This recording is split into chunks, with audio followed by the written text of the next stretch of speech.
Hello नमस्कार। क्या हाल चाल? बढ़िया। आज है प्रैक्टिस सेट नंबर 5। इसमें हमने लिया है 20 क्वेश्चन और वो भी मोस्ट भी वेरी इंपॉर्टेंट क्वेश्चन है जो कि PYQ के बेस्ट पर है। और हम लोग किसके लिए फोकस है? SSCGD 2026 जो एग्जाम होने वाले हैं उसके लिए फोकस है। ये एक प्रकार का क्वेश्चन छोटा पैकेट 12 धमाके के रूप में है, क्योंकि हम 20 क्वेश्चन लेते हैं लेकिन हर एक को डिटेल से स्टडी करते हैं। जितने पॉइंट्स बन सकते हैं, जितने आपके PYQ में पूछे गए हैं, सारे पक्ष को हम टच करते हुए निकलते हैं। लगभग इसमें 100 क्वेश्चन एक्स्ट्रा कवर हो जाते हैं। ठीक, यानी सेशन के अंत तक आपके पास 150 मोस्ट भी वेरी इंपॉर्टेंट क्वेश्चन का कलेक्शन हो जाएगा। तो आइए बिना देरी किए हुए इस सेशन की शुरुआत करते हैं। पहला प्रश्न है, पर्यावरण, वन और जलवायु परिवर्तन मंत्री कौन है? क्या? पर्यावरण, वन और जलवायु परिवर्तन मंत्री कौन है? अच्छा, इसका जानकारी अगर आपको पता होगा, अगर इसका आंसर पता होगा तो आप कमेंट करते चल सकते हैं। ऑप्शन ए है भूपेंद्र यादव, ऑप्शन बी है अश्विनी वैष्णव, ऑप्शन सी है किरण रिजिजू, या फिर ऑप्शन डी है मनसुख मांडविया। ठीक, कमेंट करके बताइए इसका ऑप्शन कौन सा होगा। पूछा जा रहा है पर्यावरण और वन जलवायु मंत्री कौन है। ठीक, तो इसका जो सही आंसर है वो है भूपेंद्र यादव। पर्यावरण, वन और जलवायु परिवर्तन मंत्री कौन है? तो ये है भूपेंद्र यादव। ठीक, उसके बाद हम आगे बढ़ते हैं। अगला इससे रिलेटेड कौन सा क्वेश्चन हो सकता है उस पर बात करते हैं। यह मंत्रालय पर्यावरण संरक्षण से जुड़ा हुआ है। किससे जुड़ा हुआ है? तो पर्यावरण संरक्षण से जुड़ा हुआ है। ठीक, और जलवायु परिवर्तन एक किस प्रकार का मुद्दा है? वैश्विक परिवर्तन। देखिए, जलवायु परिवर्तन यानी अभी क्या हो रहा है कि हर वर्ष का तापमान बढ़ रहा है। हर वर्ष का तापमान बढ़ रहा है। इसका कारण, मुख्य कारण CO2 है। इसका मुख्य कारण क्या है? CO2 है। ठीक, इसके समक्ष में भारत पेरिस समझौते का सदस्य बना है। कोप सम्मेलन है इसी विषय से जुड़ा हुआ है। ठीक, और भूपेंद्र यादव वर्तमान में इसके क्या है? मंत्री हैं। ठीक, बढ़ते हैं अगला प्रश्न की तरफ। दोनों प्रश्न है, नाथुला दारा किस राज्य में स्थित है? नाथुला दारा किस राज्य में स्थित है? आंसर पता है तो कमेंट करके बताइए। ऑप्शन ए है अरुणाचल प्रदेश, ऑप्शन बी है असम, ऑप्शन सी है सिक्किम, या फिर ऑप्शन डी है मेघालय। इसका जो सही जवाब है, किसकी बात हो रहा है? नाथुला दारा की बात हो रहा है। नाथुला दारा की बात हो रहा है, तो इसका जो सही जवाब है वो सिक्किम है। नाथुला दारा कहाँ स्थित है? तो सिक्किम में स्थित है। नाथुला दारा कहाँ स्थित है? तो सिक्किम में स्थित है। ठीक, इसके कुछ इम्पोर्टेंट, अगर हम फैक्ट्स की बात करें, इम्पोर्टेंट फैक्ट्स की बात करें तो देख सकते हैं कि नाथुला दारा भारत और चीन के सीमा पर है। और भारत और चीन के बॉर्डर को क्या कहते हैं? तो मैकमोहन रेखा कहते हैं। मैकमोहन रेखा कहते हैं। और भारत और पाकिस्तान के सीमा रेखा को क्या कहते हैं? मैकमोहन रेखा कहते हैं।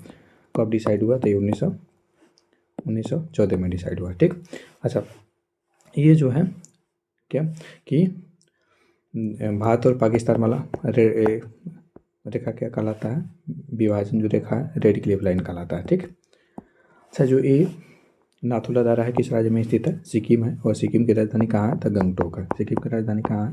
तो गंगटोक है। ठीक, उसके बाद अगर हम अगला फैक्ट्स की बात करें, अगला फैक्ट्स की अगर हम बात करते हैं, अगला फैक्ट्स की बात करते हैं तो इसकी ऊंचाई कितनी है? तो लगभग 14,000 फीट की है। और भारत और चीन व्यापार मार्ग इसी से होता है। भारत चीन का एक व्यापार मार्ग है। इससे बहुत सारे स्थलीय जो व्यापार होते हैं इसी मार्ग से होते हैं। यह हिमालय क्षेत्र में है। ठीक है, यह किस क्षेत्र में है? हिमालय क्षेत्र में। अच्छा, भारत के अगर कुछ हम प्रमुख दरों की बात करें, तो काराकोरम दरा कहाँ है? काराकोरम दरा कहाँ है? काराकोरम दरा, ठीक, ये जम्मू एंड कश्मीर में। कहाँ है? तो जम्मू एंड कश्मीर में है। उसके साथ साथ अगर पीर पंजाल की बात करें, पीर पंजाल, ठीक, बनिहाल, बुर्जिल दारा, एक ये सब कहाँ है? काराकोरम हो गया, पीर पंजाल हो गया, बनिहाल हो गया और बुर्जिल हो गया। किस राज्य में है? तो ये अभी तो राज्य नहीं, हालांकि यूटी हो गया है, जम्मू एंड कश्मीर में है। ठीक, अगर हम सिपकिला दारा की बात करें, क्या? अगर हम सिपकिला दारा की बात करें, सिपकिला दारा, ठीक, उसके बाद सिपकिला दारा, रोहतांग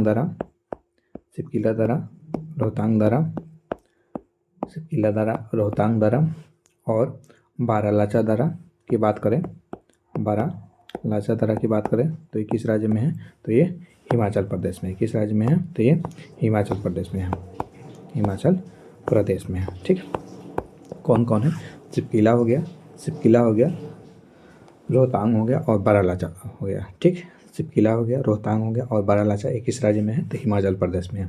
वहीं अगर हम बात करें माना दारा की, माना दारा की, नीति दारा की, माना, नीति और माना दारा की, नीति दारा की और लिपुलेख दारा की, लिपुलेख दारा की, तो ये किस राज्य में है?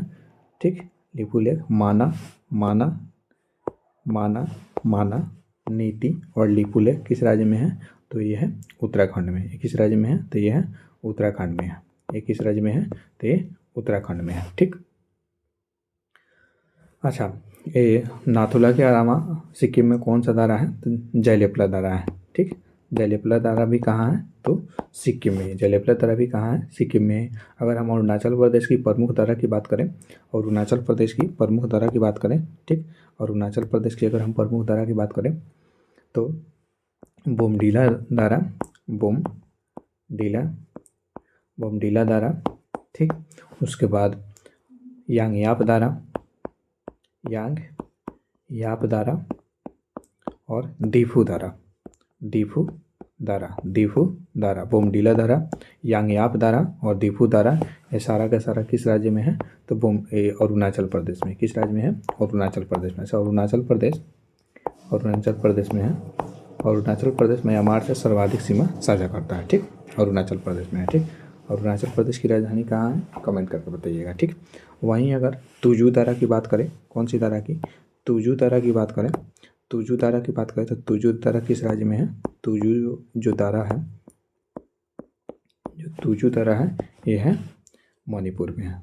बहुत इंपॉर्टेंट है, ध्यान रखिएगा, मणिपुर में है। तुजू दारा कहाँ है? मणिपुर में है। ठीक, अच्छा, केबुल लेमजाओ नेशनल पार्क किस राज्य में है? थोड़ा कमेंट करके बताइएगा। अगला प्रश्न है, अगला प्रश्न है, ठीक, 3वां प्रश्न है, अंतर्राज्यीय जल विवाद न्यायाधिकरण किस अनुच्छेद के अंतर्गत आता है? अंतर्राज्यीय जल विवाद न्यायाधिकरण किस अनुच्छेद के अंतर्गत आता है? ऑप्शन ए है, ऑप्शन ए है 261, ऑप्शन बी है अनुच्छेद 262, ऑप्शन सी है अनुच्छेद 263 या फिर ऑप्शन डी है अनुच्छेद 301। ठीक है, किसके अंतर्गत आता है ये बताइएगा ज़रा। तो इसका जो सही जवाब है, इसका जो सही जवाब है अनुच्छेद 262 के अंतर्गत आता है। किसके अंतर्गत आता है? तो अनुच्छेद 262 के अंतर्गत आता है। कि कौन सा अंतर्राष्ट्रीय जल विवाद किसके अंतर्गत आता है? तो अनुच्छेद 262 के अंतर्गत आता है। ठीक, जल विवाद ये किस किस के बीच में हो सकता है? तो मुख्यतः अगर किसी देश की बात करें तो जल विवाद राज्यों के बीच में होते हैं। और किस अनुच्छेद से संबंधित है? तो 262 से संबंधित है। क्या यह संविधान का भाग है? तो बिल्कुल भाग है। क्या संसद इस पर कानून बना सकती है? तो बिल्कुल बना सकती है। ठीक है, और कावेरी विवाद सबसे प्रमुख है, सबसे प्रसिद्ध कौन सा विवाद है? तो कावेरी विवाद है। ठीक, अच्छा, इसमें सुप्रीम कोर्ट की जो भूमिका है वो सीमित है। सुप्रीम कोर्ट की भूमिका किस प्रकार की होती है? तो ये सीमित होती है। सुप्रीम कोर्ट की भूमिका किस प्रकार की होती है? तो वो सीमित होती है। ठीक, उसके बाद बढ़ते हैं 4 नंबर प्रश्न है, कौन सा वेद विषय युग में नहीं है? ठीक है, कौन सा वेद विषय युग में सही नहीं है?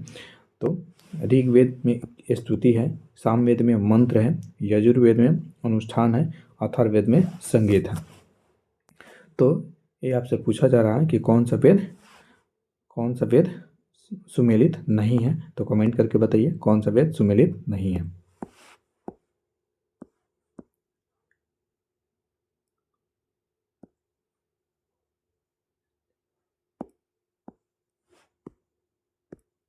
इसका सही जवाब है डी। ठीक, अथर्ववेद सुमेलित नहीं है क्योंकि अथर्ववेद में क्या है?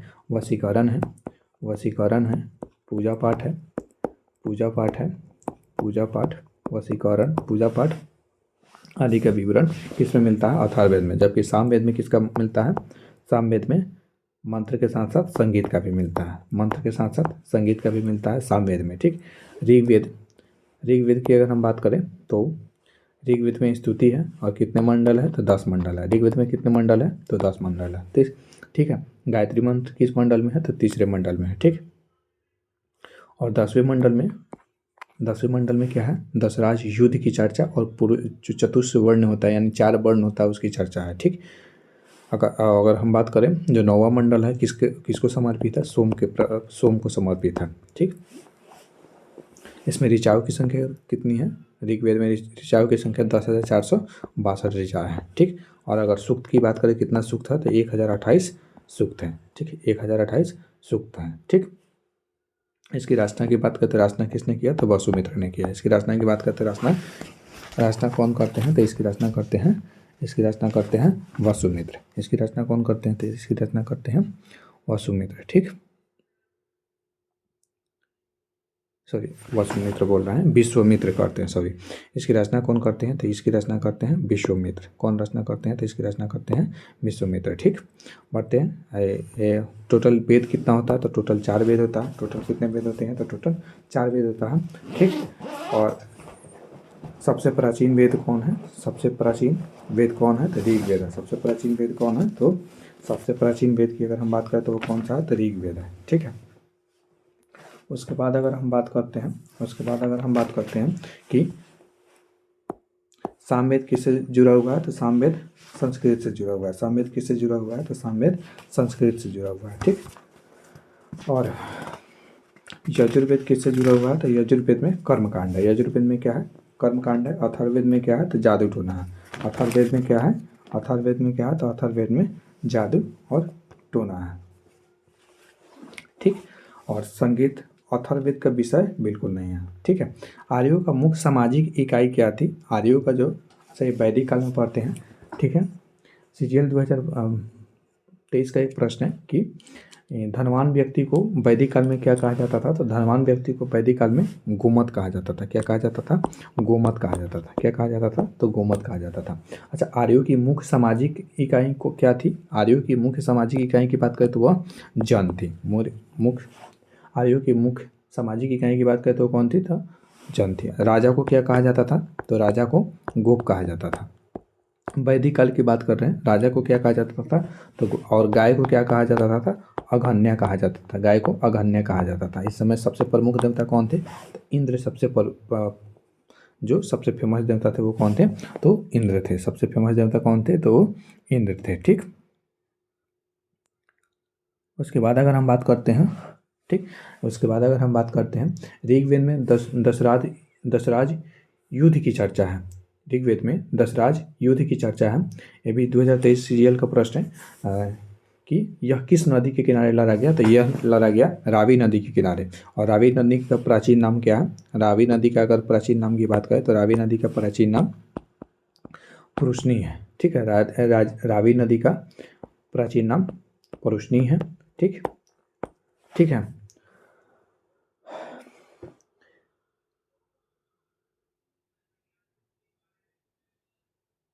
खेती पशुपालन और व्यापार करने वाले व्यक्ति क्या कहलाते थे, खेती उत्तर वैदिक काल की अगर हम बात करते हैं लोहा का प्रयोग कब किया जाने लगा तो लोहा का प्रयोग उत्तर वैदिक काल में किया जाने लगा। लोहा का प्रयोग उत्तर वैदिक काल में किया जाने लगा। अच्छा, जो खेती पशुपालन और व्यापार करते थे उसको क्या कहा जाता था, उसको वैश्य कहा जाता था उत्तर वैदिक काल में। जो खेती व्यापार ABCGL 2023 का प्रश्न है।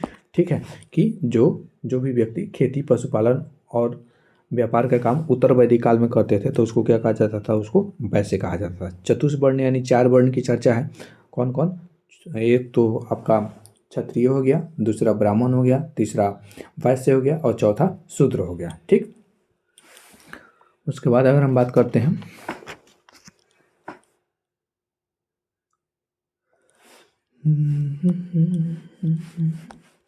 अगला प्रश्न 5 नंबर है, पेनगंगा और इंद्रावती किस नदी की सहायक है। पेनगंगा और इंद्रावती जो है किस गंगा की सहायक नदी है तो ऑप्शन ए है गंगा, ऑप्शन बी है महानदी, ऑप्शन सी है गोदावरी, ऑप्शन डी है कृष्णा। इस किसकी सहायक नदी है तो पेनगंगा और इंद्रावती जो है गोदावरी की सहायक नदी है। किसकी सहायक नदी है तो गोदावरी की सहायक नदी है। ठीक, अगर हम इसके इम्पोर्टेंट फैक्ट्स की बात करते हैं तो इंद्रावती, पेनगंगा और इंद्रावती किसकी सहायक नदी है तो गोदावरी के प्रमुख नदी है। अच्छा, गोदावरी दक्षिण भारत का सबसे प्रमुख और सबसे लंबी नदी है। इसी कारण इसको दक्षिणी भारत का गंगा कहा जाता है। इसी कारण इसको क्या कहा जाता है, दक्षिणी भारत का गंगा कहा जाता है। ठीक, गोदावरी जो है सबसे लंबी प्रायद्वीपीय नदी है और ये निकलती कहाँ से है, तो महाराष्ट्र से निकलती है। गोदावरी निकलती कहाँ से है, तो गोदावरी जो है महाराष्ट्र से निकलती है, ठीक। और कहाँ गिरती है, तो बंगाल की खाड़ी में गिरती है। गोदावरी निकलती कहाँ से है, तो महाराष्ट्र से निकलती है और गिरती कहाँ है, तो बंगाल की खाड़ी में गिरती है, ठीक। किस किसकी किस प्रकार की नदी है, तो दक्षिणी भारत में बहती है यानी, और इस वाले भाग को क्या बोलते हैं, दक्कन बोलते हैं। तो दक्कन पठार की यह नदी है, किस की नदी है, तो दक्कन पठार की ये क्या है, तो ये नदी है, दक्कन पठार की नदी है। उसके बाद अगर हम बात करते हैं कि अगला प्रश्न लेते हैं कि संविधान हत्या दिवस कब मनाया जाता है। क्या संविधान हत्या दिवस कब मनाया जाता है, तो ऑप्शन ए है 22 जून, ऑप्शन बी है 23 जून, ऑप्शन सी है 24 जून या फिर ऑप्शन डी है 25 जून। अगर आपको इसका आंसर पता होगा तो कमेंट कर सकते हैं। संविधान हत्या दिवस कब मनाया जाता है, तो संविधान हत्या दिवस मनाया जाता है 25 जून। क्यों मनाया जाता है, क्योंकि 25 जून 1975 को हमारे देश में आपातकाल लागू हुआ था, ठीक है। फर्स्ट टाइम हमारे देश में आपातकाल लागू हुआ था। इसी कारण नरेंद्र मोदी ने इस साल क्या किया है, घोषणा किया है कि इस साल नहीं, 2026 के पहले वाले साल में, कि 25 जून को क्या मनाया गया है, 25 जून को मनाया गया है संविधान हत्या दिवस। 25 जून को क्या मनाया गया है, संविधान हत्या दिवस मनाया गया है, ठीक। और उस समय प्रधानमंत्री कौन थी, उस समय प्रधानमंत्री थी इंदिरा गांधी, ठीक है। और जब आपातकाल लागू होता है, अच्छा आपातकाल 3 प्रकार का होता है। आपातकाल कितने प्रकार का होता है, तो 3 प्रकार का होता है। एक तो 352 वाला राष्ट्रीय आपातकाल, 356 वाला और एक 360 वाला। एक तो 352 वाला होता है, दूसरा 356 वाला होता है और चौथा 360 वाला होता है, ठीक है।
आपातकाल कितने प्रकार का होता है, तो आपातकाल 3 प्रकार का होता है। कौन कौन होता है, तो एक तो आर्टिकल 352 में इसकी चर्चा है, इसमें राष्ट्रीय आपातकाल होता है, ठीक। इसमें क्या होता है, इसमें राष्ट्रीय आपातकाल होता है, राष्ट्रीय आपातकाल होता है, ठीक। अच्छा इसमें जब ये राष्ट्रीय आपातकाल लागू होता है तो इसमें क्या होता है कि जो आर्टिकल 19 में जितने भी मौलिक अधिकार है वो सभी क्या हो जाते हैं, स्थगित हो जाते हैं स्वतः। यानी जैसे ही 352 लागू हुआ तो 19 के द्वारा जितने भी मौलिक अधिकार मिले हैं वो सारा का सारा समाप्त हो जाता है, ठीक।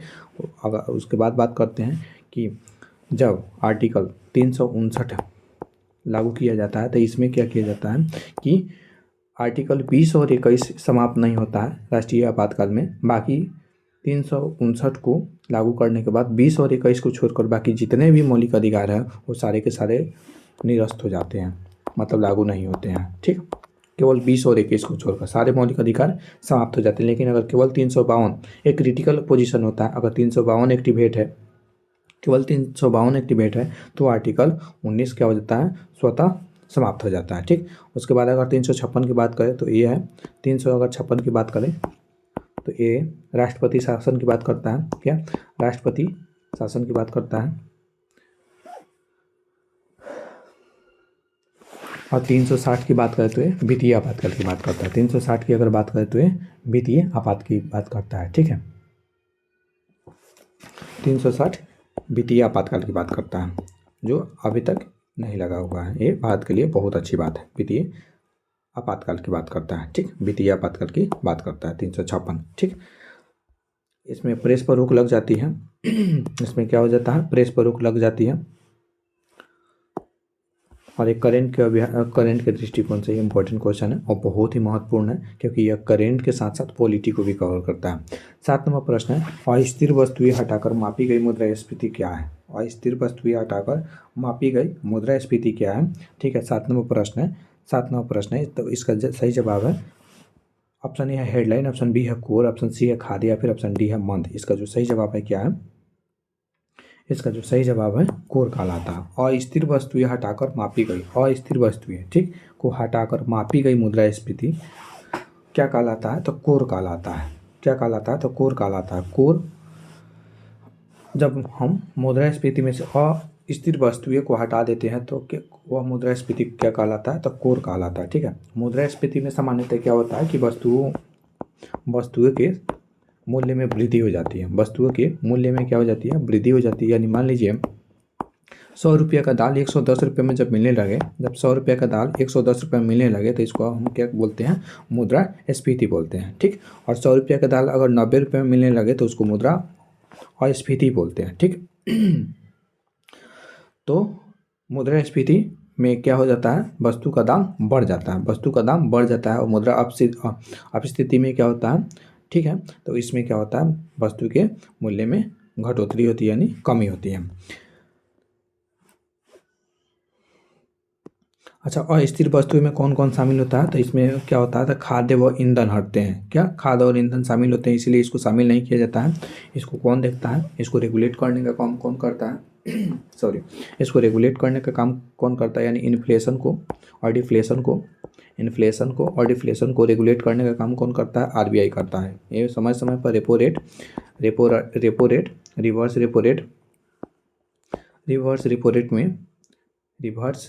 रेपो रेट में क्या करता है, रिवर्स रेपो रेट में चेंज करके ये महंगाई को नियंत्रित करने का काम करता है, ठीक। और ये नीति निर्माण में क्या होता है, सहायक होता है। और ये किस प्रकार से जुड़ा हुआ है, तो सीपीआई से जुड़ा हुआ है। किस प्रकार से जुड़ा हुआ है, तो सीपीआई से जुड़ा हुआ है, ठीक है। रेपो रेट किसको कहते हैं, रेपो रेट का किसे कहते हैं, और रिवर्स रेपो रेट किसे कहते हैं, ठीक है। तो इसको अगर हम बात करें रेपो रेट, ठीक, तो रेपो रेट हम उसको बोलते हैं, हम रेपो रेट किसको बोलते हैं,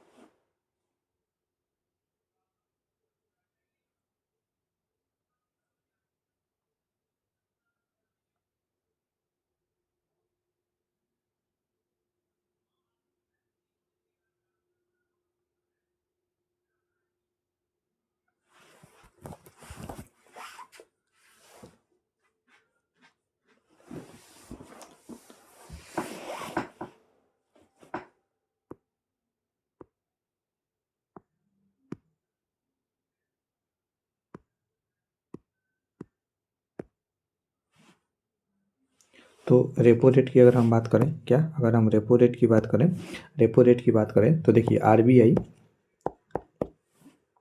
आरबीआई जिस दर पर बैंक को लोन देती है, ठीक, मान लीजिए कोई बैंक एसबीआई को ले लेते हैं एग्जांपल, एसबीआई 1000 करोड़ रुपया लेती है, ठीक। 1000 करोड़ रुपया किससे लेती है, आरबीआई से लेती है। 1000 करोड़ रुपया आरबीआई से लेती है एसबीआई। तो ये जिस रेट पर लेती है, इंटरेस्ट का कोई ना कोई रेट शामिल होता है, तय होता है। तो ये जिस रेट पर लेती है उसको हम क्या बोलते हैं, रेपो रेट बोलते हैं। क्या, इसको हम रेपो रेट बोलते हैं, इसको हम क्या बोलते हैं, रेपो रेट बोलते हैं, ठीक है। मान लीजिए 1000 करोड़ 2% पर लेती है, मान लीजिए 1000 करोड़ 2% पर लेती है, तो इसको फायदा कैसे होगा, ये क्या करती है 7% पर ग्राहकों को दे देती है। तो 5% का बीच में गैप हो गया ना, 5% का बीच में गैप हो गया, तो 5% इस एसबीआई का बेनिफिट हो जाता है। अच्छा, जब रेपो रेट कम हो जाएगा, जब रेपो रेट यानी 2% से मान लीजिए 1% हो जाएगा, तो बैंक क्या करेगा, ज़्यादा से ज़्यादा लोन लेगा।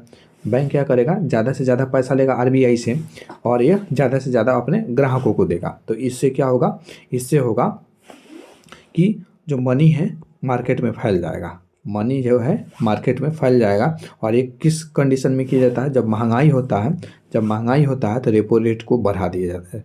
जब महंगाई होता है, महंगाई को नियंत्रित करने के लिए क्या किया जाता है? महंगाई को नियंत्रित करने के लिए रेपो रेट में के दर में चेंजिंग किया जाता है। रेपो रेट को बढ़ा देने से क्या हो जाता है? मुद्रास्फीति नियंत्रित हो जाता है। रेपो रेट को बढ़ा देने से क्या हो जाता है? तो मुद्रास्फीति क्या हो जाता है? नियंत्रित हो जाता है। बढ़ते हैं अगले प्रश्न की तरफ। अगला प्रश्न है कि चालुक्य वंश का प्रथम शासक कौन था? चालुक्य वंश का प्रथम शासक कौन था? ऑप्शन ए है पुलकेशिन वन, ऑप्शन बी है कीर्तिवर्मन, ऑप्शन सी है मंगलेश, या फिर ऑप्शन डी है पुलकेशिन द्वितीय। ठीक, कौन था?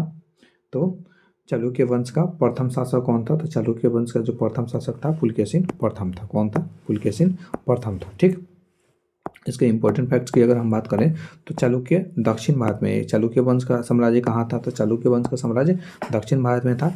और ये वातापी, इसने क्या किया था? तो वातापी को राजधानी बनाया था। ठीक है, और इसके संस्थापक, चालुक्य वंश के संस्थापक के रूप में पुलकेशिन वन को जाना जाता है। ठीक है, और सबसे जो फेमस रहा वो पुलकेशिन द्वितीय रहा। सबसे जो फेमस रहा वो कौन रहा?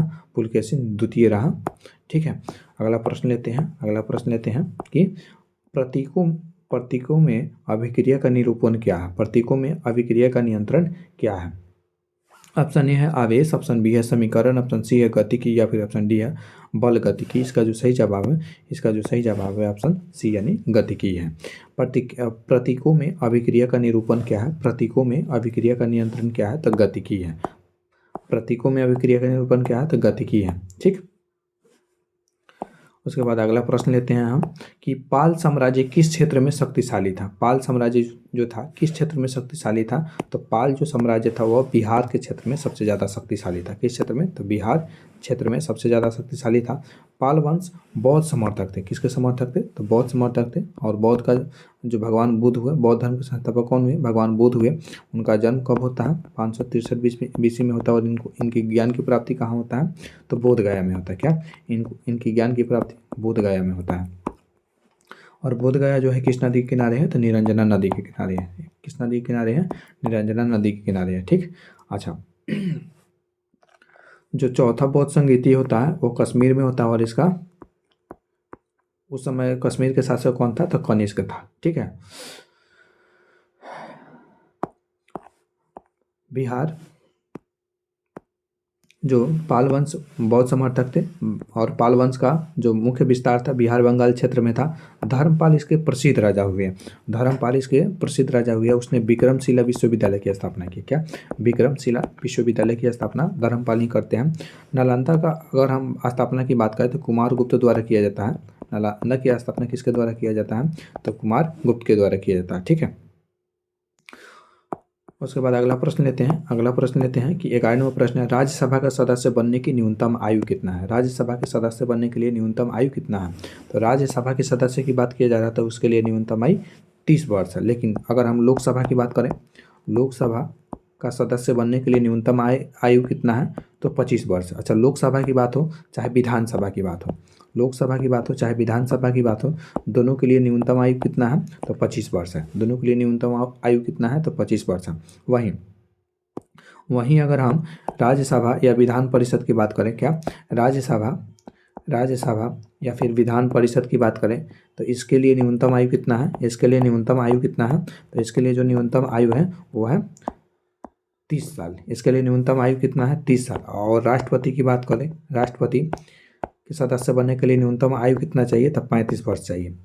राष्ट्रपति बनने के लिए न्यूनतम आयु कितना चाहिए? तब 35 वर्ष चाहिए। ठीक, अगर कोई पंचायती राज व्यवस्था में भाग लेना चाहता है, सदस्य बनना चाहता है पंचायती राज व्यवस्था में, तो उसके लिए न्यूनतम आयु कितना चाहिए? तो उसके लिए 21 वर्ष चाहिए। उसके लिए न्यूनतम आयु कितना चाहिए? 21 वर्ष चाहिए। और वोट देने के लिए न्यूनतम आयु की आवश्यकता कितना है? वोट देने के लिए न्यूनतम आयु की आवश्यकता 18 वर्ष है। वोट देने के लिए न्यूनतम आयु की आवश्यकता कितना है? तो 18 वर्ष है। ठीक, करेंट ये है कि इंग्लैंड ने इसको 16 वर्ष कर दिया अपने देश में। ठीक है, वो अपने देश में किया, अपने देश में नहीं किया।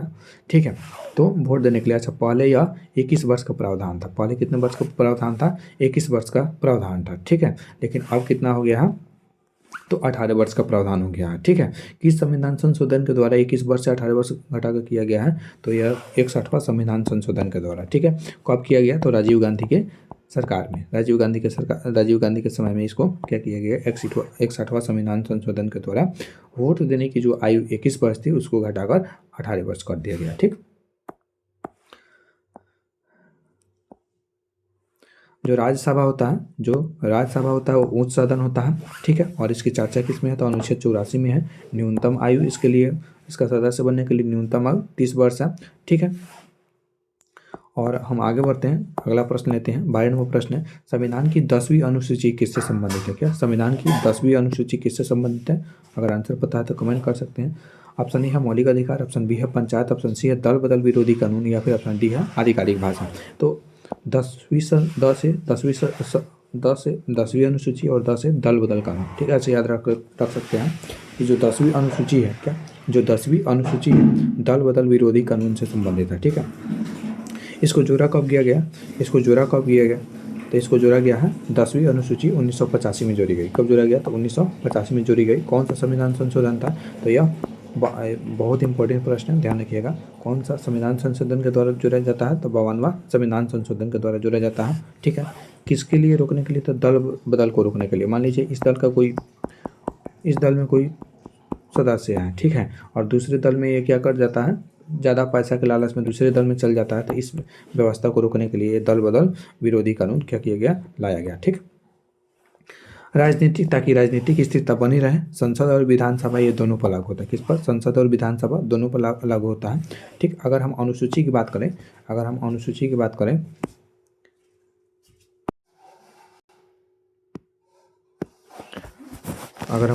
बात करते हैं तो जो प्रथम अनुसूची है 28 राज्य और 8 केंद्र शासित प्रदेश के संबंधित है। 8 केंद्र शासित प्रदेश से संबंधित है। जो दूसरा है वेतन से संबंधित है। वेतन 2, ऐसे याद रख सकते हैं, वेतन 2। ठीक, वेतन। जो तीसरा है शपथ ग्रहण से संबंधित है। तीसरा किससे संबंधित है? शपथ ग्रहण से संबंधित है। जो चौथा है राज्यसभा में सीटों की संख्या से संबंधित है। राज्यसभा में सीटों की संख्या से संबंधित है। राज्यसभा में सीटों की संख्या से संबंधित है।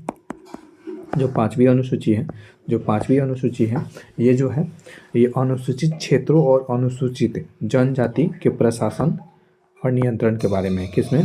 अनुसूचित क्षेत्रों और अनुसूचित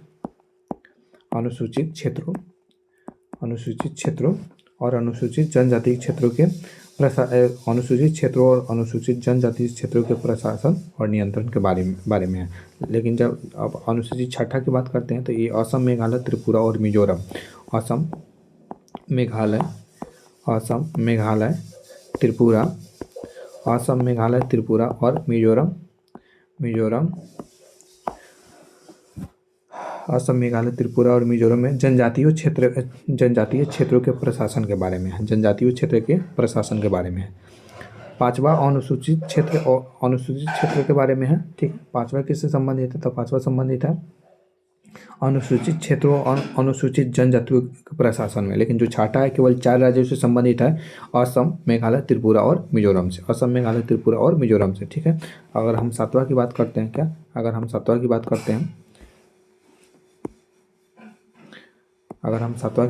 हैं तो जो 7वीं संबंधित है किससे संबंधित है? जो 7वां अनुसूची है किससे संबंधित है? तो जो 7वां अनुसूची है संघ सूची, राज्य सूची और समवर्ती सूची से संबंधित है। ठीक, संघ सूची, राज्य सूची और समवर्ती सूची से संबंधित है। वहीं 8वां की बात करें तो भाषा से संबंधित है। 8वां जो अनुसूची है किससे संबंधित है? तो भाषा से संबंधित है।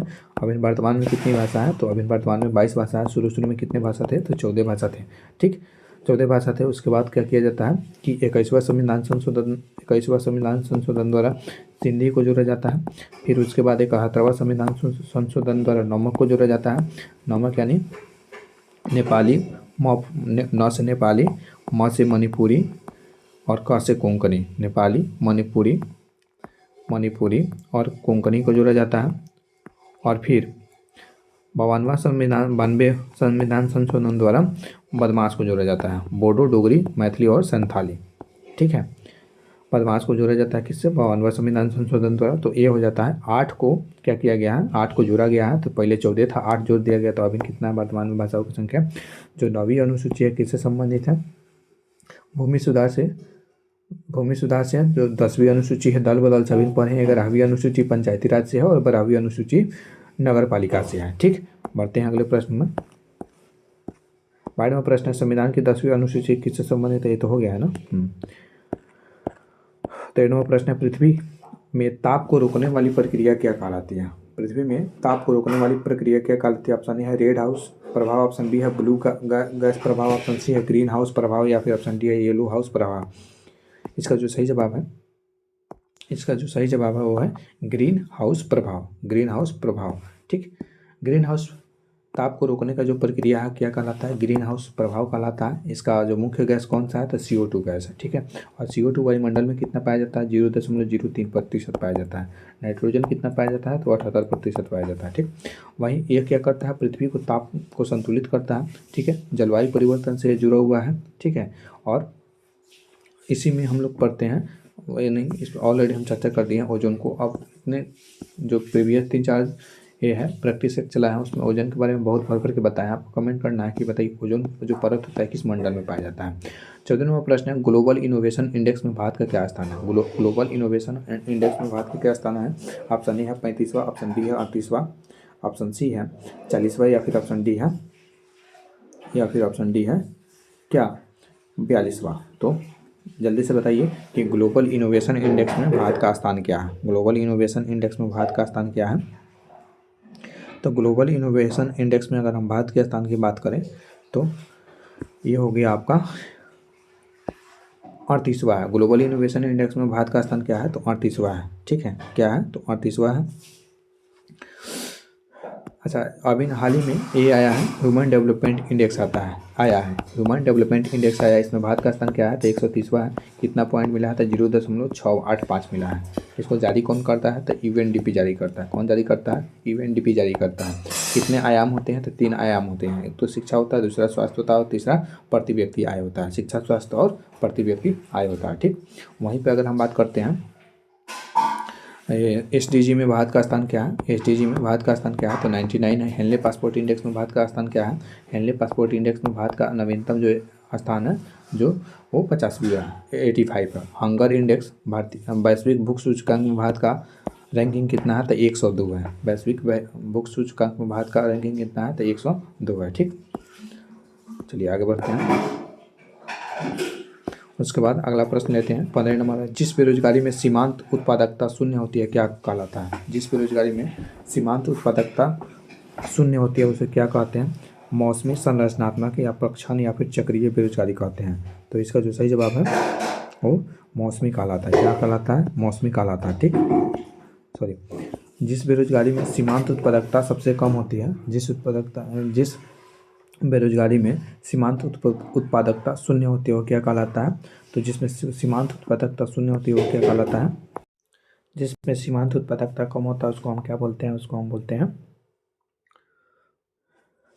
प्रक्षण बेरोजगारी बोलते हैं। क्या बोलते हैं? उसको हम बोलते हैं प्रक्षण बेरोजगारी। इसको हम छिपी हुई बेरोजगारी भी बोलते हैं। इसको हम क्या बोलते हैं? छिपी हुई बेरोजगारी भी बोलते हैं। देखिए, प्रक्षण बेरोजगारी ये होता है कि मान लीजिए कोई एक खेत है। ठीक है, कोई खेत है, इसमें 5 लोगों का काम है और इसमें 10 लोग जुड़े हुए हैं, जुट मुट के 10 लोग जुड़े हुए हैं। तो इसमें जो एक्स्ट्रा 5 लोग हैं उनका कोई उत्पादकता है का? यानी 5 लोग आसानी से इस काम को कर सकते हैं, लेकिन जुड़े हुए कितने लगे हुए हैं लोग? 10 लोग लगे हुए हैं। ठीक है, तो जो एक्स्ट्रा जो 5 लोग हैं उनकी उत्पादकता शून्य होती है और इसी को क्या बोलते हैं? प्रक्षण बेरोजगारी या फिर छुपी हुई बेरोजगारी। ठीक, यह किस क्षेत्र में सबसे ज़्यादा देखने को मिलता है? तो ग्रामीण क्षेत्रों में सबसे ज़्यादा देखने को मिलता है। और इस समूह में सबसे ज़्यादा कौन आते हैं? तो कृषि लोग और जो श्रमिक होते हैं वे होते हैं। इसमें क्या उत्पादन बढ़ता है? नहीं बढ़ता। मान लीजिए एक खेत है तो अगर 5 कुंटल इससे अनाज होता है तो चाहे एक आदमी करे तो, 5 आदमी करे तो, चाहे 10 आदमी करे तो वो तो उपज होगा 5 कुंटल। उपज तो 5 कुंटल ना होगा। तो जो 5 आदमी का काम था, 5 आदमी एक्स्ट्रा लगा था, ये तो एक केजी भी नहीं बढ़ा। तो इनकी इस तरीके से उत्पादकता यानी जो प्रोडक्ट है, जो आउटपुट है, शून्य है। 5 लोगों का जो एक्स्ट्रा 5 लोग लगा है लेकिन उत्पादन तो सेम ही ना हो रहा है, 5 कुंटल ना हो रहा है। तो उत्पादन जब अगर 5 ही कुंटल हो रहा है तो बाकी 5 लोगों का क्या है, उत्पादकता 0 है। इसी बात को बताया गया है। ठीक है, 16वां प्रश्न है, भारत ने हाल ही में किस खेल की अंतर्राष्ट्रीय लीग पुनः शुरू की है? भारत ने किस खेल की अंतर्राष्ट्रीय लीग पुनः शुरू की है? ऑप्शन ए है कबड्डी, ऑप्शन बी है हॉकी, ऑप्शन सी है फुटबॉल या फिर ऑप्शन डी है क्रिकेट। इसका जो सही जवाब है ये हॉकी है। ठीक है, और शुरू शुरू में भारत का राष्ट्रीय खेल के रूप में रह चुका है। भारत के साथ साथ पाकिस्तान का भी राष्ट्रीय खेल क्या था, तो हॉकी था। लेकिन अभी में वर्तमान स्थिति क्या है कि अभी किसी खेल को भी राष्ट्रीय खेल का दर्जा नहीं दिया गया है। ठीक है, सभी को समान रखने के लिए प्रो हॉकी लीग पुनः शुरू किया गया है। कौन सा लीग शुरू किया गया है, तो प्रो हॉकी लीग। अच्छा, जो ध्यानचंद है, दो प्रमुख खिलाड़ी, एक ध्यानचंद है, ये हॉकी से ही संबंधित है। किस चीज़ से संबंधित है, तो हॉकी से ही संबंधित है ध्यानचंद। प्रमुख खिलाड़ी कौन है, ध्यानचंद है, वो हॉकी से ही संबंधित है। ठीक, उसके बाद बात कर लेते हैं इसमें हॉकी में खिलाड़ियों की संख्या कितनी होती है। हॉकी में खिलाड़ियों की संख्या कितनी होती है, 11 होती है। और इसका जो हॉकी स्टिक होता है किस आकार का होता है, तो जे आकार का होता है। हॉकी स्टिक किस आकार का होता है, जे आकार का होता है। ठीक है, उसके बाद अगर हम बात कर लेते हैं अगले प्रश्न की, 17वां प्रश्न है कि वर्तमान में केंद्रीय महिला एवं बाल विकास मंत्री कौन है? वर्तमान में केंद्रीय महिला एवं बाल विकास मंत्री कौन है? ऑप्शन ए है अन्नपूर्णा देवी, ऑप्शन बी है CR पाटिल, ऑप्शन सी है भूपेंद्र यादव या फिर ऑप्शन डी है जुबेल ओराम। इसका जो सही जवाब है ऑप्शन ए अन्नपूर्णा देवी है। वर्तमान में केंद्रीय और बाल विकास मंत्री कौन है, तो अन्नपूर्णा देवी है। ठीक है, कौन है, तो अन्नपूर्णा देवी है। इसका मुख्य कार्य क्या होता है केंद्रीय, तो ये महिला सशक्तिकरण मंत्रालय है। उसके बाद ये पोषण योजनाएं को संचालित करती है और बाल विकास पर ये फोकस करती है। ठीक है, उसके बाद बढ़ते हैं अगला प्रश्न की तरफ। अगला प्रश्न है 2040 तक जलवायु लचीलापन हेतु UNEP से समझौता करने वाला पहला राज्य केंद्र शासित प्रदेश कौन बना है? पहला राज्य केंद्र शासित प्रदेश कौन बना है? ऑप्शन ए है नई दिल्ली, ऑप्शन बी है राजस्थान, ऑप्शन सी है जम्मू कश्मीर या फिर ऑप्शन डी है बिहार। इसका जो सही जवाब है नई दिल्ली है। 2040 तक जलवायु लचीलापन हेतु 2040 तक जलवायु लचीलापन हेतु UNEP से समझौता करने वाला पहला राज्य या केंद्र शासित प्रदेश कौन बना है, तो नई दिल्ली बना है। ठीक है, उसके बाद अगर हम बात करें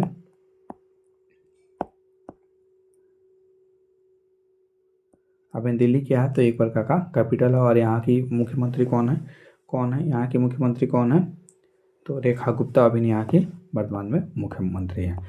19वां प्रश्न है डी गुकेश यानी डोमराज गुकेश किस खेल से संबंधित है? तो डोमराज गुकेश किस खेल से संबंधित है?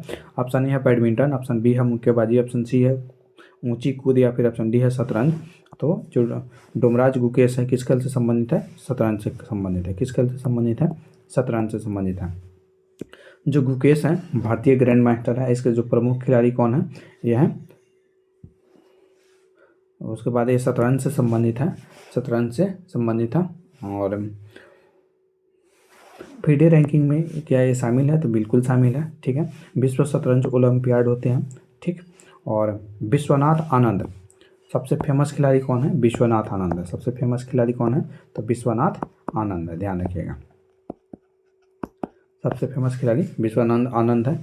और शतरंज भारत शतरंज का जनक के रूप में जाना जाता है। शतरंज की खेल की शुरुआत किस देश से शुरू हुआ, तो शतरंज की खेल की शुरुआत भारत देश से शुरू हुआ। ठीक, अगर वहीं हम 20 नंबर प्रश्न लेते हैं और इस सेशन का आखिरी प्रश्न लेते हैं कि भगवान जगन्नाथ की जो यात्रा होती है किस राज्य में होती है? भगवान जगन्नाथ की रथ यात्रा किस राज्य में होती है? ऑप्शन ए है राजस्थान, ऑप्शन बी है उत्तर प्रदेश, ऑप्शन सी है महाराष्ट्र, ऑप्शन डी है उड़ीसा। तो भगवान जो जगन्नाथ की रथ यात्रा है किस राज्य में होती है? उड़ीसा। और उड़ीसा की राजधानी कहाँ है, तो भुवनेश्वर है। उड़ीसा की राजधानी कहाँ है? भुवनेश्वर है। ठीक, यह कहाँ आयोजित किया जाता है, तो पुरी में आयोजित किया जाता है। ठीक है, और उस धाम को क्या बोलते हैं, तो नीलाचल धाम बोलते हैं। कौन से महीने में मनाया जाता है, तो आषाढ़ महीने में मनाया जाता है। और कितने रथ निकाले जाते हैं, तो 3 रथ निकाले जाते हैं। ठीक, एक तो सुभद्रा के लिए होती है जो कि कृष्ण की बहन, दूसरा बलभद्र के लिए होते हैं और तीसरा कृष्ण के लिए होते हैं। मतलब कितने रथ निकाले जाते हैं, 3 रथ निकाले जाते हैं। ठीक है, और यह विश्व प्रसिद्ध उत्सव है। कौन सा प्रसिद्ध उत्सव है, तो विश्व प्रसिद्ध उत्सव है। ठीक, उसके बाद बात करते हैं कि यह किसी हिंदू धर्म के संस्कृति से काफ़ी जुड़ा हुआ है। ठीक, आपको बताना है कि गारबा नृत्य किस राज्य में मनाया जाता है। कमेंट करके बताना है कि गारबा नृत्य जो है किस राज्य में मनाया जाता है। इस प्रश्न के साथ इस सेशन को हम समाप्ति करते हैं। मिलते हैं नेक्स्ट वीडियो में नेक्स्ट प्रैक्टिस सेट के साथ। तब तक पढ़ते रहिए, बढ़ते रहिए, अपना और अपनों का ख्याल रखिए। और आपको यह सेशन कैसा लगा, क्या कुछ सुधार किया जा सकता है, प्लीज़ कमेंट करके ज़रूर बताइए। Thanks for watching this video. Thank you again.